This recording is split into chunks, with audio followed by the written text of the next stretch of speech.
Hello friends, welcome to Let's Learn. I am Auntie Nell.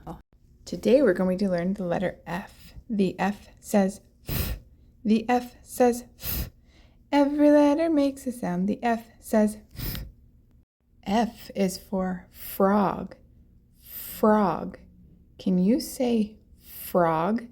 Frog. F is for fox. Fox. F is for flower, flower. F is for feather, feather. F is for fish, fish. Can you say fish?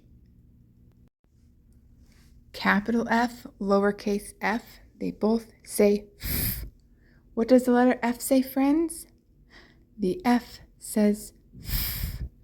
The F says f, f. Thanks for coming along and learning the letter F with us today. Until next time.